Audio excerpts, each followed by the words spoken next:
Olá, aqui sou Eleanor Luzes e nós vamos conversar agora sobre os mitos das doenças na gestação. Então,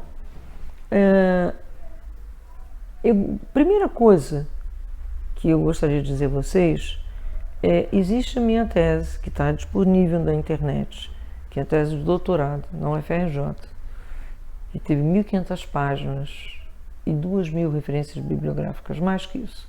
Então, muita documentação científica. Portanto, não é apenas uma conversa de uma pessoa. Não. Isso é um material da tese. A tese se compôs exatamente de informações essenciais sobre concepção até os 3 primeiros anos de vida. Cada parte da vida de cada pessoa, né, nesse desenvolvimento, o que é realmente científico, né? Então, a primeira coisa que aparece é a história da diabetes gestacional, né?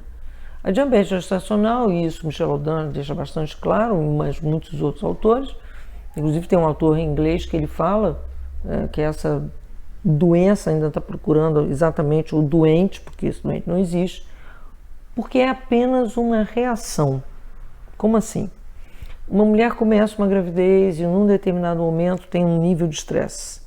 E aí, passado um tempo, o corpo do bebê, para se desenvolver, ele tem período para estar acabado isso.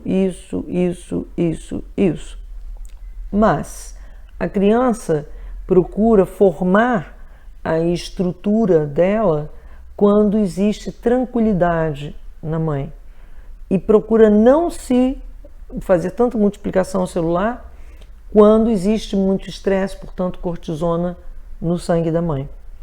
E aí pode haver até uma alteração que o David Barker chamou de fenótipo frugal. É aquela pessoa que nasce, não obstante tudo ter carência de substâncias, porque muita cortisona, pouco oxigênio, ou porque a mulher passou fome, ou porque ela estava sob muito estresse.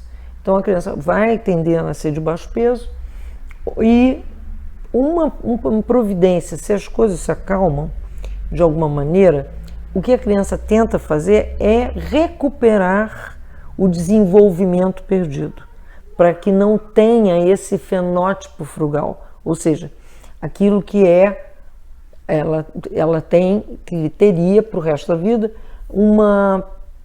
lógico que depois com o renascimento e outras coisas pode se desprogramar, mas o fato é que ela teria para o resto da vida uma possibilidade, se nada fizer, de engordar tendo tudo que é natural, né? E vir a ter uma série de outras doenças. Então, o que é que o corpo do bebê faz ao se desenvolver? Tá tudo bem agora? Então, eu vou mandar, meu cérebro vai mandar para a placenta, que vai mandar para o cérebro da minha mãe, a informação de que diminua a produção de insulina para ter mais nutriente no sangue, para eu poder crescer aquilo que faltou. Tanto é que quando as gravidezes são interrompidas ou quando se dá insulina para mulheres, e eu já vi acontecer aqui no Rio de Janeiro, insulina para mulher com 120 de glicemia, que nem endocrinologicamente falando é considerada justificativa para a insulina mesmo no adulto, né? Porque precisa de 170 mantido para se justificar a insulina, então não tem porquê. As crianças nascem de baixo peso, nascem com muito pouca oxigenação e nascem para ir para o CTI, né? Então, não é o que é para ser feito. O que é para ser feito é entender que, vez após vez, a mulher acaba de parir e a glicemia dela está normal. Portanto, foi uma adaptação do corpo dela exigida pelo desenvolvimento do bebê, né? A outra coisa que é muito comum é a questão da pressão alta. Pressão alta é igual a discussão com o marido e, às vezes, também discussão com a mãe. Então, é importantíssimo tomar essa atitude. Esclarecer para a paciente, esclarecer, se você é doula, para a mulher que você acompanha, se você é parteira, e esclarecer para essa mulher que o que ela precisa é tomar a atitude necessária para parar com os abusos, as agressões, ainda que verbais, que a mulher está sofrendo do marido, né? E aí a pressão vai baixar. A outra questão é o bebê está pélvico. Bom, segundo a Organização Mundial de Saúde, não é indicação para cesárea. É preciso lembrar que a cesárea, em estudos mais recentes, ela põe em risco a vida da mulher de 3 a 7 vezes mais chance da mulher morrer. O Brasil está ficando numa estatística muito perigosa a respeito de mortalidade materna e infantil. Nós estávamos lá em 60º lugar e estamos indo cada vez galgando lugares mais para cima, né?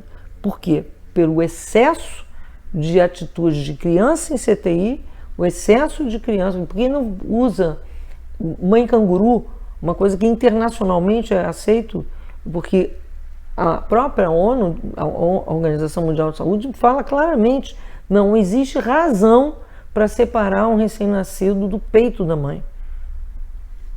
Nenhuma observação clínica é necessária ser feita em outro lugar. Então, isso que é uma prática aqui no Brasil é estranha. Não bate com a orientação internacional baseada em vários e vários documentos surgidos de acompanhamento de 15 mil, 30 mil, 40 mil pessoas em vários países do mundo. Quer dizer, não é pouca documentação científica, é estranho isso. É estranho que esse tipo de procedimento ainda aconteça, né? Então, a criança está pélvica. O que é que a criança está dizendo? Mamãe não está pronta para me ter. Muitas vezes é porque ela tem uma mágoa muito grande da própria mãe. Muitas vezes porque ela está sentindo que as circunstâncias da gravidez não foram bem programadas, estão ficando difíceis, há uma crise, não sei como é que essa criança vai sair. Enfim, a criança fica sentada. E aí, não é complicado. O que eu oriento é que a mãe descubra qual é a razão que faz com que ela não se sinta capaz de parir. Então, no momento que ela descobre o que é, qual é a questão, eu dou até orientação, olha, o que houve de mágoa em relação à sua mãe, o que há das suas circunstâncias à volta que estão te deixando insegura, resolve. Depois que você resolve, você fica como um gato andando pela casa, pela tua sala, conversando com o bebê que você já resolveu a questão e que você quer e espera que ele venha sim de cabeça para a vida, que você está querendo acolhê-lo com amor. Então, as crianças viram.